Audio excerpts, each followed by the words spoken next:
അല്പം മുമ്പ് പാലക്കാട്ട് കണ്ടത് അസാധാരണമായ ഒരു സാഹചര്യമാണ്. കോൺഗ്രസിന്റെ പ്രവർത്തക സമിതി അംഗമായിട്ടുള്ള രമേശ് ചെന്നിത്തല പാലക്കാട്ട് വെച്ച് മാധ്യമങ്ങളോട് ഇപ്പോഴത്തെ ഈ സാഹചര്യങ്ങളെക്കുറിച്ച് വിശദീകരിക്കുമ്പോൾ അദ്ദേഹം ശ്രദ്ധയോടെ മാധ്യമപ്രവർത്തകരുടെ ചോദ്യങ്ങളെല്ലാം കേട്ട് അതിന് കോൺഗ്രസിൻ്റെ വിശദീകരണവും ന്യായീകരണവും നൽകുമ്പോഴാണ് അദ്ദേഹത്തിന് തൊട്ടു പിന്നിൽ നിന്ന ഒരു പറ്റം യൂത്ത് കോൺഗ്രസ് പ്രവർത്തകർ പുകി വിളിക്കുക, ബഹളമുണ്ടാക്കുക, അദ്ദേഹത്തിന് സംസാരിക്കാൻ, അദ്ദേഹത്തിന് മറുപടി പറയാൻ അവസരം നൽകാതിരിക്കുക, അല്ലെങ്കിൽ അതിനെ കടന്നും അദ്ദേഹത്തിൻ്റെ ശബ്ദത്തെ പോലും മറികടന്നുകൊണ്ടുള്ള ബഹളം, പലപ്പോഴും അദ്ദേഹത്തിന് തന്നെ കൈ ഉയർത്തി നിശബ്ദരാകാൻ പറയേണ്ടി വരിക. അതിനുശേഷം അദ്ദേഹം അങ്ങോട്ട് പോകുമ്പോൾ അവിടെ ആ ചോദ്യങ്ങൾ ചോദിച്ച മാധ്യമപ്രവർത്തകർക്ക് നേരെ ആക്രമണം നടത്തുക, ഇതൊക്കെയാണ് പാലക്കാട്ട് അല്പം മുമ്പ് നമ്മൾ കണ്ടത്. ആ ദൃശ്യങ്ങൾ കൂടി കാണേണ്ടതുണ്ട്. അല്പം മുമ്പാണ് കണ്ടത്. അവിടെ മുൻ പ്രതിപക്ഷ നേതാവായിട്ടുള്ള രമേശ് ചെന്നിത്തല മാധ്യമപ്രവർത്തകർക്ക് മുമ്പിൽ നിന്ന് കോൺഗ്രസിനെ സംബന്ധിച്ച് ഏറ്റവും പ്രതികൂലമായ ഒരു സാഹചര്യത്തിൽ നിരവധി ചോദ്യങ്ങൾ കോൺഗ്രസ് നേതാക്കൾ നേരിടുമ്പോഴാണ് രമേശ് ചെന്നിത്തല അതിന് ഉത്തരം പറയാനായി മാധ്യമപ്രവർത്തകർക്ക് മുമ്പാകെ നിന്നത്. അദ്ദേഹം അങ്ങോട്ട് പോയ ഘട്ടത്തിൽ അവിടെ സംഭവിച്ച കാര്യങ്ങളാണ് ഇപ്പോൾ ദൃശ്യങ്ങളിൽ കാണുന്നത്.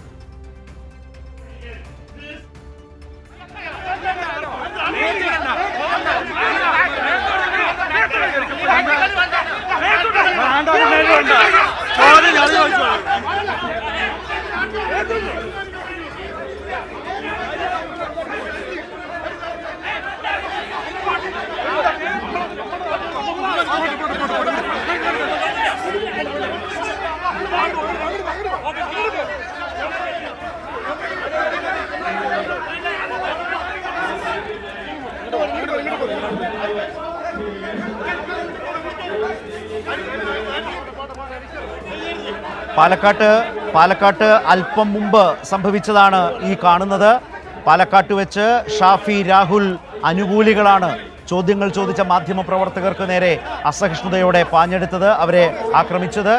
ഓർക്കേണ്ടത്, കോൺഗ്രസിന്റെ പ്രവർത്തക സമിതി അംഗമായ രമേശ് ചെന്നിത്തല രാഹുൽ മാങ്കൂട്ടത്തിനെതിരെ ശക്തമായ നിലപാട് സ്വീകരിച്ചതിലുള്ള അസ്വസ്ഥത കൂടിയാണ് അവർ മാധ്യമങ്ങളോട് തീർത്തത്. കാരണം അവിടെ നിന്നുയർന്ന ചോദ്യങ്ങൾക്ക് രാഹുലിനോടുള്ള മുൻപ് തന്നെ പല ഘട്ടത്തിലും രാഹുൽ സംരക്ഷിക്കപ്പെടുന്നു, ഒരു പറ്റം കോൺഗ്രസ് നേതാക്കളാൽ സംരക്ഷിക്കപ്പെടുന്ന സമയത്തും രമേശ് ചെന്നിത്തല എടുത്തിട്ടുള്ള വ്യത്യസ്തമായ നിലപാടുകളുണ്ട്.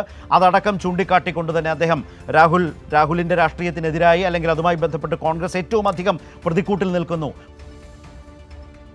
രക്ഷിക്കുന്നു, ഇപ്പോൾ സസ്പെൻഡ് ചെയ്തു എന്ന് പറയപ്പെടുന്ന രാഹുൽ ഇതേ പാലക്കാട്ട് അവിടുത്തെ കോൺഗ്രസ് സ്ഥാനാർത്ഥികളെ നിർണ്ണയിക്കുന്നു, അവർക്ക് വേണ്ടി പ്രചാരണത്തിനിറങ്ങുന്നു. അവിടെ നിൽക്കുമ്പോഴാണ് ഒളിവിൽ പോയത്. ഒളിവിൽ നിൽക്കുന്ന രാഹുലിനോട് നിയമപരമായി നീങ്ങണം, പോലീസിന് കീഴടങ്ങണം, അന്വേഷണ സംഘത്തിന് കീഴടങ്ങണം, നിയമവിധേയമാകണം എന്ന ഒരു രാഷ്ട്രീയ നിർദ്ദേശം മുന്നോട്ട് വെക്കാൻ പോലും കോൺഗ്രസ് നേതൃത്വം തയ്യാറായിട്ടില്ല. കിട്ടിയ പരാതി പോലും സമയത്ത് നൽകിയിട്ടില്ല എന്ന ഗുരുതര വിമർശനങ്ങൾ നിലനിൽക്കുന്ന ഘട്ടത്തിലാണ് രമേശ് ചെന്നിത്തല മാധ്യമങ്ങളോട് സംസാരിച്ചത്. അതിൽ ഒട്ടും ഇഷ്ടപ്പെടാത്ത അനുകൂലികളാണ്, ഷാഫി രാഹുൽ അനുകൂലികളാണ് ചോദ്യങ്ങൾ ചോദിച്ച മാധ്യമപ്രവർത്തകർക്ക് നേരെ തിരിഞ്ഞത്. രമേശ് ചെന്നിത്തല അവിടെ നിന്ന് മാറിയ ഉടൻ അവർ മുൻപിലേക്ക് വരികയായിരുന്നു. രമേശ് ചെന്നിത്തല അവിടെ സംസാരിക്കുമ്പോൾ തന്നെ പുറകിൽ നിന്നുകൊണ്ട് ബഹളം വെക്കുകയും ഒച്ച വെക്കുകയും ഒക്കെ ചെയ്യുന്ന നില നമ്മൾ കണ്ടതാണ്. സച്ചിൻ അവിടെ നിന്ന് ചേരുന്നു. ഞാൻ കേട്ടൊരു കാര്യമുണ്ട്, സച്ചിൻ്റെ ഭാഗത്ത് നിന്ന് അവസാന ഭാഗത്ത് വന്ന ചില ചോദ്യങ്ങൾ അപ്പോഴൊക്കെ ബഹളം വെക്കുന്നുണ്ടായിരുന്നു അവർ. ഒടുവിൽ രമേശ് തന്നെ കൈ ഉയർത്തി, ചെന്നിത്തല തന്നെ കൈ ഉയർത്തി അവരോട് ശാന്തരാകാൻ പറഞ്ഞ ശേഷം സച്ചിൻ്റെ ചോദ്യത്തിന് മറുപടി പറയാൻ ശ്രമിക്കുന്നതാണ് കണ്ടത്. അപ്പോൾ പുറകിൽ നിന്ന് നമ്മൾക്ക് കഴിഞ്ഞ കുറേ നാളുകളായി ശീലമുള്ള ഒരു വാചകം ഇങ്ങനെ വരുന്നുണ്ടായിരുന്നു, കൈരളിക്ക് മറുപടിയില്ല. ഇത് പ്രതിപക്ഷ നേതാവ് കോൺഗ്രസ്സുകാരെ ശീലിപ്പിച്ച ഒരു സ്ഥിരം വിശദീകരണമാണ്. അദ്ദേഹം പലപ്പോഴും ചോദ്യങ്ങൾക്ക് മുമ്പിൽ അസ്വസ്ഥനാകുമ്പോൾ കൈരളിക്ക് മറുപടിയില്ല എന്ന് പറയാറുണ്ട്. അതുതന്നെയാണ് ആ യൂത്ത് കോൺഗ്രസ് പ്രവർത്തകർ അവിടെ എടുത്ത് കാട്ടിയത്. പക്ഷേ കോൺഗ്രസിൻ്റെ പ്രവർത്തക സമിതി അംഗമായിട്ടുള്ള രമേശ് ചെന്നിത്തല മറുപടി പറയാൻ സന്നദ്ധനായി എന്നുള്ളതും അങ്ങനെ തന്നെ തുറന്നു പറയേണ്ടതാണ്. അതുപോലും ഇഷ്ടപ്പെടാത്ത യൂത്ത് കോൺഗ്രസ് പ്രവർത്തകരാണോ, ഷാഫി രാഹുൽ അനുകൂലികളാണോ രമേശ് പോയ ഉടൻ നിങ്ങൾക്ക് നേരെ പാഞ്ഞെടുത്തത്? നിങ്ങളടക്കമുള്ള മാധ്യമപ്രവർത്തകർക്ക് നേരെ, സച്ചിൻ അടക്കമുള്ളവർക്ക് നേരെ?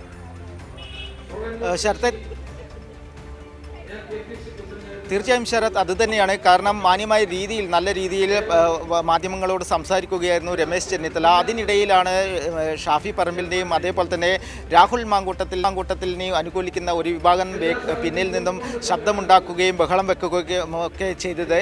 തുടർന്ന് രമേശ് ചെന്നിത്തലക്ക് പോലും മാധ്യമപ്രവർത്തകരോട് മറുപടി പറയാൻ പോലും സാധിക്കുന്നില്ല. അതിനിടയിൽ ഞാനടക്കമുള്ള മാധ്യമപ്രവർത്തകർ ചോദ്യങ്ങൾ ചോദിക്കുമ്പോൾ വലിയ രീതിയിൽ ആക്രോശിച്ചുകൊണ്ട് ഒരു വിഭാഗം പിന്നിൽ നിന്നും ഒച്ചയുണ്ടാക്കുകയാണ് ഉണ്ടായിട്ടുള്ളത്. ഇത്തരത്തിൽ വലിയ രീതിയിലുള്ള ഒരു അക്രമം തന്നെയാണ് ഷാഫി പറമ്പിലിനെയും അതേപോലെ തന്നെ രാഹുൽ മാങ്കൂട്ടത്തിലിനെയും അനുകൂലിക്കുന്ന വിഭാഗം പാലക്കാട് ഇപ്പോൾ കാണിച്ചിട്ടുള്ളത്. പ്രധാനമായും തെരഞ്ഞെടുപ്പ് കൺവെൻഷൻ, അതായത് കുത്തന്നൂർ മണ്ഡലം തെരഞ്ഞെടുപ്പ് കൺവെൻഷൻ ഉദ്ഘാടനം ചെയ്യാൻ വേണ്ടിയായിരുന്നു കോൺഗ്രസിൻ്റെ പ്രവർത്തക സമിതി അംഗവും മുൻ പ്രതിപക്ഷ നേതാവുമായിട്ടുള്ള രമേശ് ചെന്നിത്തല പാലക്കാട് എത്തിയത്.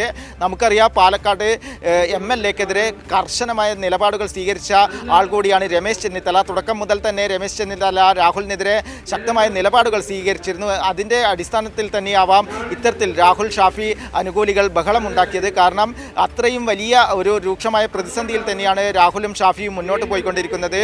അതിനാൽ തന്നെ ഇവർക്കെതിരെ എന്തെങ്കിലും മറുപടി രമേശ് ചെന്നിത്തല പറയുമോ, എന്തെങ്കിലും ആരോപണം ഉന്നയിക്കുമോ എന്നൊക്കെ ഭയന്നുകൊണ്ടായിരിക്കും ഇത്തരത്തിൽ മാധ്യമപ്രവർത്തകരെ രാഹുൽ ഷാഫി പക്ഷത്തുള്ള നിരവധി കോൺഗ്രസ് പ്രവർത്തകർ ചേർന്ന് ആക്രമിക്കുകയും അതേപോലെ തന്നെ മൈക്കൊക്കെ പിടിച്ചു വലിക്കുകയും മർദ്ദിക്കുകയും ചെയ്തിട്ടുള്ളത്. ഇത്തരത്തിൽ വലിയ രീതിയിലുള്ള ഒരു കയ്യേറ്റം സച്ചിൻ പറഞ്ഞതുപോലെ ഇന്ന് പാലക്കാട്ട് നടന്ന സംഭവങ്ങൾക്ക് രണ്ട് ഭാഗമുണ്ട്. ഒന്ന്, അവരുടെ തന്നെ നേതാവിൻ്റെ കോൺഗ്രസ്സുകാരുടെയും യൂത്ത് കോൺഗ്രസ്സുകാരുടെയും നേതാവായിട്ടുള്ള രമേശ് ചെന്നിത്തലയുടെ വാർത്താ സമ്മേളനം തടസ്സപ്പെടുത്തുക എന്ന വളരെ ആസൂത്രിതമായ നീക്കമാണ് ബഹളം വെച്ചുകൊണ്ടേയിരുന്നു. രമേശ് ചെന്നിത്തലയ്ക്ക് പറയാൻ കഴിയാത്ത, അത് പറഞ്ഞാൽ അത് കേൾക്കാൻ കഴിയാത്ത വിധം ബഹളം വെച്ചുകൊണ്ടിരുന്നു, പുറകിൽ നിന്ന് സംസാരിച്ചു കൊണ്ടിരുന്നു. അങ്ങനെ അതിനെ തടസ്സപ്പെടുത്തുക. രണ്ടാമത്, ഈ നിലയിൽ രമേശിനോട് സംസാരിച്ച മാധ്യമപ്രവർത്തകരെ ആക്രമിക്കുക എന്ന രണ്ട് കാര്യങ്ങളാണ് അവിടെ സംഭവിച്ചത്. ഇന്ന് അവിടെ ഉണ്ടായ ദൃശ്യങ്ങൾ കണ്ടു. സച്ചിൻ അതിൻ്റെ സാഹചര്യങ്ങളും സൂചിപ്പിച്ചു. അവിടെ വെച്ച് രമേശ് ചെന്നിത്തല പറഞ്ഞത് എന്താണ് എന്നുകൂടി നോക്കാം. രാഹുൽ മാങ്കൂട്ടത്തിൽ വിഷയത്തിൽ കോടതി വിധി വരട്ടെ എന്നാണ് രമേശ് ചെന്നിത്തല പറഞ്ഞത്. ഉചിതമായ നടപടി പാർട്ടി കൈക്കൊണ്ടിട്ടുണ്ട് എന്നായിരുന്നു ചെന്നിത്തലയുടെ പ്രതികരണം. ചെന്നിത്തല അത് പറയുമ്പോഴും, ഉചിതമായ നടപടി സ്വീകരിച്ചു എന്ന് പറയുമ്പോഴും, പാലക്കാട്ട് സ്ഥാനാർത്ഥി നിർണയത്തിൽ ആ സ്ഥാനാർത്ഥികൾക്ക് വേണ്ടി പ്രചാരണത്തിലുണ്ടായിരുന്നയാളാണ്, ആ MLA ആണ് ഒളിവിൽ പോയത്. ആ ഒളിവിൽ പോയ MLA-യോട് നിയമത്തിന് കീഴടങ്ങണം, അന്വേഷണ സംഘത്തിന് മുമ്പാകെ ഹാജരാകണം, ഒളിവിൽ നിന്നുകൊണ്ടല്ല ഈ കാര്യങ്ങൾ ചെയ്യേണ്ടത് എന്ന് നിർദ്ദേശിക്കാൻ കേരളത്തിലെ കോൺഗ്രസ് നേതൃത്വം സന്നദ്ധമായിട്ടുമില്ല. ഒടുവിൽ പിണറായിയുടെ പോലീസ് അല്ലെങ്കിൽ കേരള പോലീസ് എന്തുകൊണ്ട് പിടിക്കുന്നില്ല ഒളിവിൽ പോയ MLA എന്ന് ചോദിക്കുന്നതിന് പകരം നിങ്ങൾ രാഹുൽ മാങ്കൂട്ടം നിയമവ്യവസ്ഥയ്ക്ക് വിധേയമാകണം എന്ന നിലയിൽ അന്വേഷണ സംഘത്തിന് മുമ്പാകെ ഹാജരാകുകയാണ് വേണ്ടത്, ഒളിവിൽ പോവുകയല്ല വേണ്ടത് എന്ന് പറയാൻ നേതൃത്വം തയ്യാറായിട്ടില്ല എന്ന പ്രശ്നം കൂടി ഇക്കാര്യത്തിലുണ്ട്. ചെന്നിത്തല പാലക്കാട്ട് പറഞ്ഞതൊന്ന് കാണാം. രാഹുൽ മാങ്കൂട്ടത്തിൻ്റെ ഇഷ്യൂ വന്നപ്പോൾ തന്നെ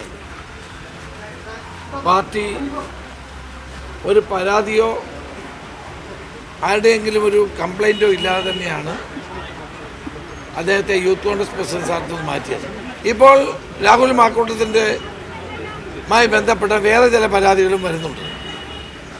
അദ്ദേഹത്തിൻ്റെ മുൻകൂർ ജാമ്യവുമായി ബന്ധപ്പെട്ട കേസ് കോടതി നിൽക്കുകയാണ്. കോടതി ഇന്ന് വിധി പറയുമെന്ന് കരുതുന്നു. ഞങ്ങൾക്ക് ആരെയും സംരക്ഷിക്കേണ്ട കാര്യമില്ല. ഈ വിഷയത്തിൽ എൻ്റെ നിലപാട് തുടക്കം മുതൽ എന്താണെന്ന് കേരളത്തിലെ ജനങ്ങൾക്കും മാധ്യമങ്ങൾക്കും അറിയുന്നതാണ്. അപ്പോൾ കോടതി എന്താണ് തീരുമാനമെടുക്കുന്നതെന്ന് അറിയട്ടെ. അത് കഴിഞ്ഞ ശേഷം KPCC പ്രസിഡന്റ് എല്ലാ നേതാക്കന്മാരുമായി കൂടിയാലോചിച്ച് ഈ കാര്യത്തിൽ ഒരു തീരുമാനം എടുക്കും.